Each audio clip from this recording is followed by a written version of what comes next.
She insisted she loved me, but sometimes she needs a break from reality. Hello everyone, welcome back to my channel Aura Zone Stories. Today we have a story where this woman had an one-night stand with her husband's friend before the wedding. Let's see how this husband handled the situation. My wife and I got married when we were 23 to 24. Since getting married, she's been the best thing that's ever happened to me. Anyway, she recently announced to me she is pregnant now, which should have been incredible news. But the day after she made her announcement to me, she said, "We need to talk." When she sat me down, she told me the night before our wedding, she was having anxieties about the wedding. And our friend, who was also my best man, apparently helped her calm down. She said they had a couple of drinks, and one thing led to another. I have not yet confronted him about it. The night before the confession, we literally had him over for dinner. I'm staying at my parents' beach house right now. I just had to remove myself from everyone and everything to figure out what I want to do. Okay, so it's only been a day since I made the original post, but there's been a new development. It's no longer entirely about whether I should forgive her, and more about where to go from here. I won't make any more updates unless asked or if something major happens. So, I confronted my friend. He lives close to my parents' beach house where I'm staying. So, I invited him over to have a chat. Here is a quick sequence of events. So after some casual exchanges, I sat him down. I could tell he was confused, perhaps nervous, but he had a smugness about him. I wasn't looking my best, but I could tell he was thinking I looked tired. I sat him down. I'm gonna type in script format cause it's easier. I've had a few drinks. Me, how's my wife? Him, I don't know, last time I saw her was at yours. Me, right, cause I know what happened. I left it as open-ended as possible to see if he would confess to something I didn't already know. After some denial and feigned confusion, he finally makes his confession. Him, she told you we've been having bedroom activity. His words, not mine. Me, not in detail, but yes, that's why I'm here. Him, yeah, well, she wasn't lying. After that, I went on to ask him a series of questions that I regret asking. A bit of emotional self-harm, I guess, but he was more than happy to answer, which was painfully off-putting. Things like how often, when, where, among other more embarrassing things I wish I didn't know. Cause now it's playing in my mind like crazy, and I'm a big idiot. The one thing he denies with certainty is the child isn't his. I don't know why he's so sure, but I am inclined to believe him for some reason anyway. I want to give my baby the best life possible. I did everything right. I make money, I'm attractive, I work out. I treated my wife like the goddess I truly believed she was. All she had to do was let me love her, and I would have given her and our child everything. We just bought a home when she told me she was pregnant. I was over the moon only to have this happen. After this encounter, my friend offered to hang out to make sure I was okay. We've been friends for years, and he knows I've suffered from mental health issues in the past, and he was being a good guy by looking out for me. But frankly, I think he wanted to stay and drink all my booze whilst laughing in my face, been sleeping with my wife. I punched him. He said he deserved it and he left. I messaged my wife telling her I know the relationship was ongoing. She responded with, "Let's talk about this in person." I said I didn't want to look at her. She didn't respond. Anyway, here's the advice part. Naturally, I think the obvious step now is to leave her. I really don't want to. I know that's not what I'm supposed to say. I know I'm supposed to want to enact revenge and give her comeuppings, leave her out on her with nothing, but that's just not in me. I had a plan for my life, and that plan included her. I know people don't have an easy time online believing that things can be more than black and white. I thought she loved me. Those were the first words I'd hear from her every day. If she wasn't pregnant, I would leave, and I'm still considering leaving. I just want to know how to go about being a good father and ex-husband. Ideally, I'd gain main custody. But as we know, that's not usually easy for the guy. Financial support is an obvious one. Secondly, I want to know where to go from here. Do I see her in person? I don't want more details to cause what my friend told me is enough disgusting information to last me a traumatic lifetime. She currently in our home, and I didn't plan for this because I wasn't expecting this. No prenup. My parents are wealthy bohemian artist types. They will be no help emotionally. They were swingers for Christ's sake. I hate this. I've gotten some consistent sleep, and even though I've slept all day, I feel rested. I've organized to see my wife. She said she will make us dinner, and we will sit down and discuss what happens next. I know a lot of people have said not to see her or talk to her, but I have to know why. I also have to tell her I want a paternity test. I've really appreciated all the kindness and criticism sent my way. I feel like I have a small community on my side, which has helped me get through this in a healthier way. Perhaps it's been a distraction, but regardless, I've needed this. I want to keep everyone interested updated because it helps me feel heard. The dinner happened. She made my favorite meal. She was dressed up beautifully. She was really trying to just make it hard for me. Upon entering the house, I was excited to see her. I had spent the whole time in the car practicing what I was going to say, and I'm trying to think about all the things my friend told me to work myself up. But upon entering the house and smelling her cooking and perfume, I was struggling. After she tried to greet me, but I nudged her off of me. She offered me a drink, which I accepted, and I sat down at the table. She served me my food and sat down. We sat in silence for a bit whilst I ate. I hadn't eaten since finding out, so to my surprise I was able to get in a few bites before the anxiety of the situation got the best of me. I finished my drink, and as she was making me another drink, I finally said, "So, why did you do it?" Her response at first was, "I don't know." How could she not know? So, I repeated myself. This is when she seemed to open up a little more. Perhaps she could sense I was getting frustrated. She sat down and explained to me that she just felt trapped, and she just needed something separate from me in more detail. But that was the gist. She insisted she loved me, but sometimes she needs a break from reality. I asked her if the baby was mine. She said yes. I asked her how she was certain, and she said that my friend has had a vasectomy. I feel like that's something he would have told me, so I said I didn't believe her, and I want a paternity test. She graciously agreed. Of course, she did. She's always been gracious and receptive to my ideas. After she agreed, I asked if she was unhappy, why didn't she talk to me? If she needed a break from reality, I would have paid for a vacation or a spa week, or if she wanted to start a side hobby of something, I would have been in full support. As I was saying this, I began to cry. She got up and cradled my head against her chest. This is where I messed up. I just held her and cried as she comforted me. She lifted my head and started caressing me. I didn't push her off for a few minutes. I knew this was the last time I would have an intimate moment with her, and I wanted to mourn her embrace. I snapped myself out of it after a while and stood up abruptly. I went to the bar and made myself one last drink and told her after the test we'd be getting a divorce. This is where she began to cry and kept telling me I had to be there for our baby, and she won't be able to be the best mother she can be without having her strength. I am her strength, apparently, by her side. After some back and forth, I was about to leave, but she said I should stay because I was drinking. So I did. I went to sleep in the guest room, but she insisted we just sleep in the same bed together for old time's sake. She tried to hold me in her sleep. I let her, but I remained limp in her arms. Then as soon as the sun began to rise, I snuck out. I'm back at the beach house. I called a lawyer.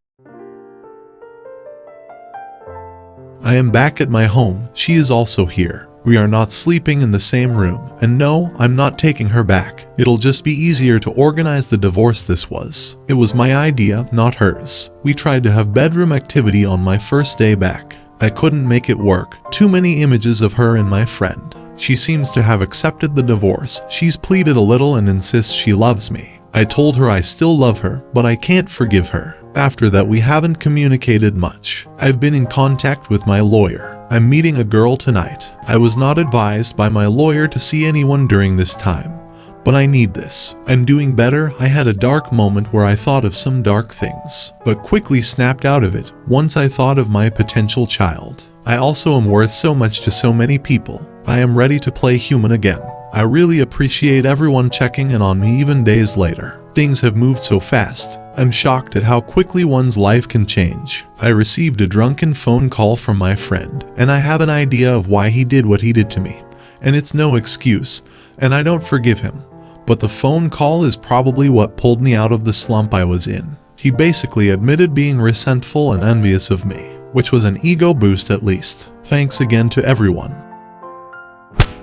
I bet his soon-to-be ex-wife is gonna realize and regret she threw away a great guy that would have loved her the way no one else would. That woman has a really cold heart. She didn't care if she would hurt him, if his marriage would get destroyed, or if his child would grow up in a split household, as long as she got her break from reality. That is cruel. Great, he's getting together. I like that he knows he has all these great qualities and self-worth, and can bounce back from the betrayal.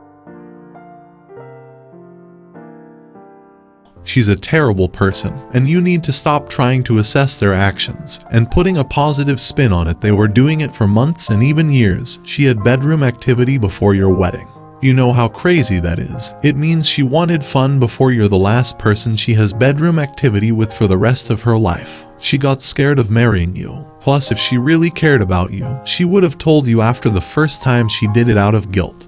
But they both continued. She knew the baby was coming, and was worried that if the baby looked like him, or was his, you would flip out and leave her, so she told you to try and keep you in her grasp. That's the way you need to see things. People who love each truly don't cheat on one another. Conclusion: it isn't healthy to stay in the same house during divorce proceedings. You need to get away from her, and be firm with the divorce on your mind. Move on.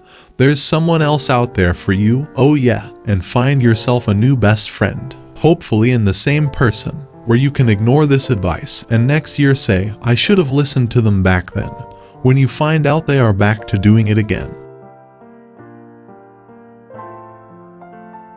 My husband and I have been together for 10 years, 6 years married. The first 4 years of our relationship were long distance as we met online. He lived in a state 6 hours away, and would consistently drive down to see me when he could.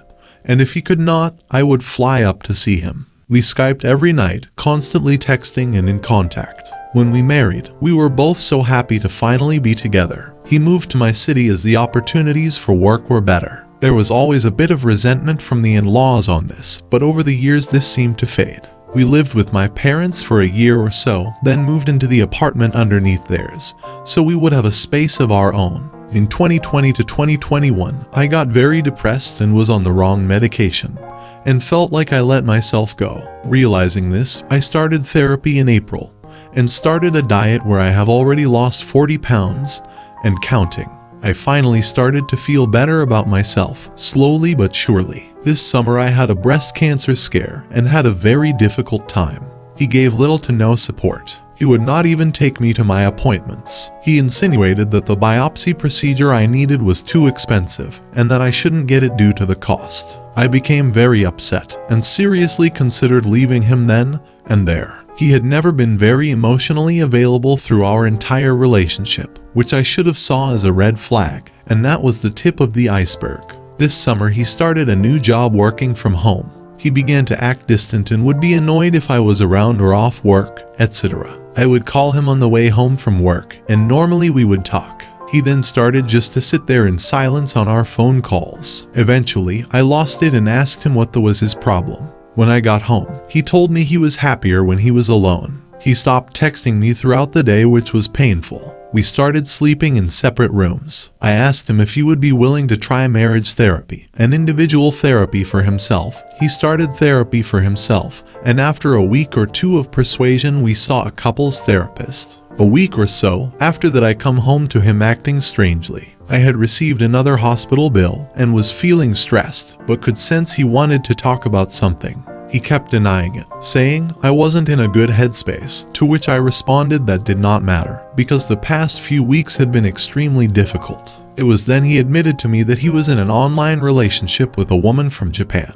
He had lied to our therapist the week prior about if there was any infidelity in the relationship. My husband is very into Japanese culture and anime, and was starting to pick up learning the language again from when he took it in college. I was supportive of this, as it was something he wanted to do, and I myself was studying Korean, which I have taken a break on right now due to my life being a complete mess. Turned out, he had joined an app called HelloTalk where he met his partner. He admitted to me that he had tried to flirt before with other women and failed, but this was mutual, and it had been several months. I was extremely hurt and left to go stay with my parents for the night. The next day when I returned, I immediately started cleaning out the closet in the guest room, now his room. He came in the room and was remorseful, even was crying, which I can count on one hand I have seen him do in our relationship, and said he was confused about what to do. We agreed to continue therapy and see what happens. He never stopped talking to her the entire time. He lied constantly, and I discovered lied several times over the years in our relationship.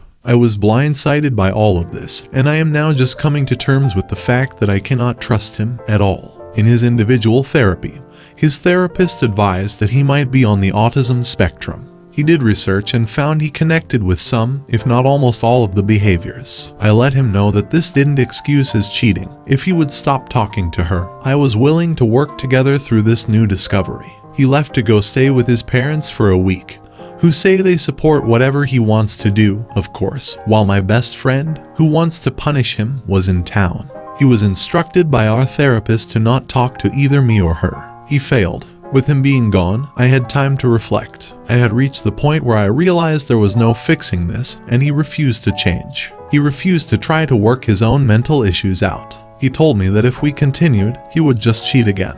He has no plans to try to work on himself. We agreed in therapy that day we would divorce in February, when our leasing renewal was up. Just this past Saturday, my best friend got fed up and found his partner on the app. She messaged her and told her the truth. My husband was livid when he found out. He was screaming, telling me that he hated me now. He went into his room and continued yelling and freaking out to the point where I grabbed our dog and hid in my bedroom with the door locked. After his tantrum, he knocked on the door and apologized, told me that he did not hate me. I again stressed to him that he needed help. He was upset because his partner is such a good person and had this happen to her before. I told him that I am a good person as well, and neither of us deserve to be lied to. We talked for a while, and he said we did better when we were long distance. I told him if he believes that he is going to do the same exact thing to his partner, and that if his parents didn't like him moving away 6 hours, they are going to be very upset about Japan. Yesterday morning, he woke me up to let me know that he was going to be expediting our divorce instead of filing in February like we had planned. He essentially is filing so that he can cheat without it being cheating anymore. Today he met with a lawyer and got things started. Paid a $1,000 retainer. My husband was always a cheapskate in our relationship, so it was shocking to hear. I hope she is worth it. We are somehow keeping things relatively civil and are in the midst of writing our divorce decree. We have our own lawyers. I just keep thinking why? Just why? Like, who did I screw over in a past life to have this happen to me? I keep going from one extreme to the other. Being mad, then sad. Caring, but then not caring and wanting to move on. I keep telling myself it's not my fault. Even he has told me it's not my fault, but I sometimes can't stop blaming myself. This is so hard. If you read all that, bless your soul. She deserves better. He is very immature and appears to only be interested in virtual relationships. In real life, she deal with medical crises happening. She deal with financial issues happening. She deal with the day-to-day living issues that happen. Online, there is none of that. It was never her fault here. She has learned a lot here. Consider herself lucky that she doesn't have children and not a whole lot to divide up here. It will be sad, it will be emotional. I would suggest her to find a good therapist for herself. She should focus on her and her future here, not him. Perhaps this was just what she needed in time to direct her to something or someone better.